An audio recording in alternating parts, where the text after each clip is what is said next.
Hey tree sprites! Habari gani? The second day and second principle of Kwanzaa is Kujichagulia. This is the principle of self-determination.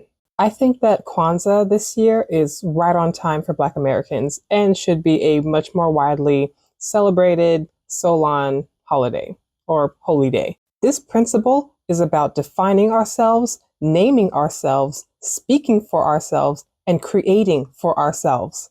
This is another crucial concept because we have been having to defend ourselves and our culture repeatedly, continuously this year. People who are not Black Americans, not Solon people, questioning us and trying to assert their own opinions, perceptions, and definitions on us.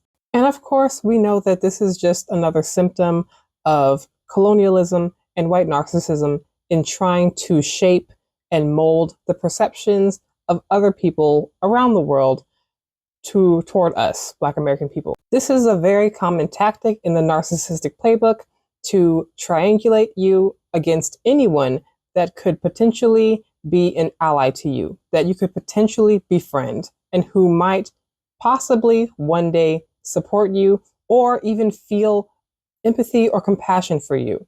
But because white narcissism is rooted in perfectionism and they cannot be seen or associated with anything negative, they have to project everything negative from white narcissism on to Black Americans.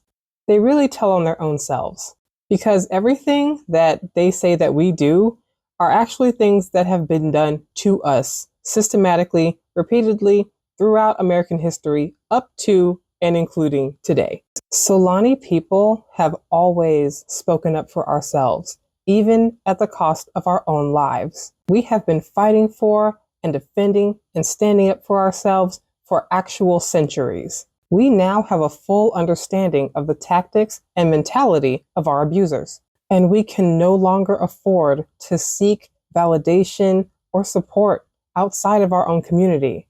Integration was at our detriment. Why do we continue to fight to be in spaces with people who actually hate us? Why do we continue to uphold value systems that are at our detriment, are harmful to us, and continuously dehumanize and degrade us? The reason why we still deal with so much self-hatred in our community is because we have not fully rejected whiteness. We still have a lot of work to do to decolonize and deprogram ourselves. Breaking the curse of white colonialism is the first stage in us attaining self-actualization as a Solon community. It is time to use our energy, our intellect, our power, our spirituality to build and create for our own benefit. The only possible future for us is the one that we craft for ourselves. No one is going to do anything that benefits us except for us. Favoring the feelings of white narcissism is destroying us as a people, because white narcissism doesn't want us to exist and will use you and all of your energy and all of your magic to help erase and eradicate your own people. Our only path to survival is creation. We are responsible for creating our reality.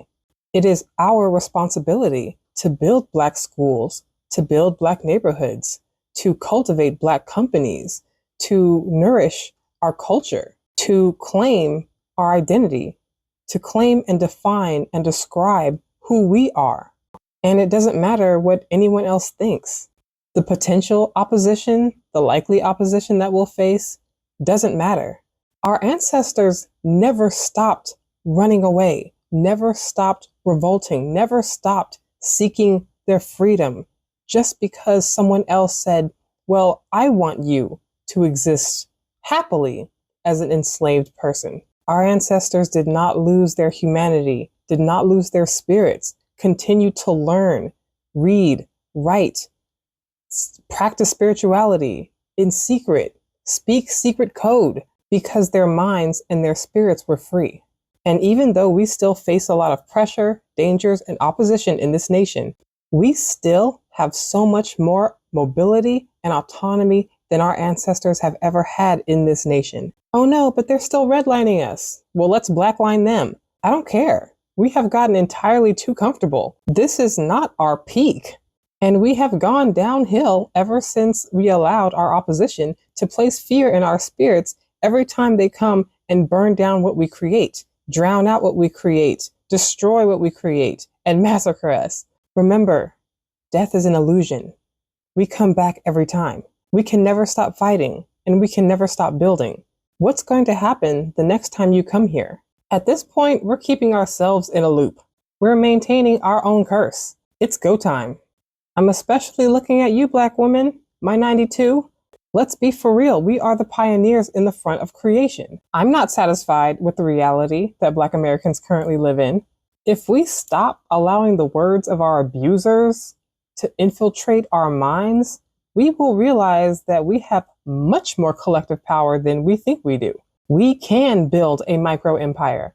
If we were committed to building and advancing and evolving the Black American community the same way that we were committed to Christianity and European respectability politics, we would already be light years ahead of where we currently are. It's time for us to redefine our standards of existing. What is valuable in the system of white narcissism will never be valuable for a Black American, especially not a Black woman. We can self-actualize and we can self-determine.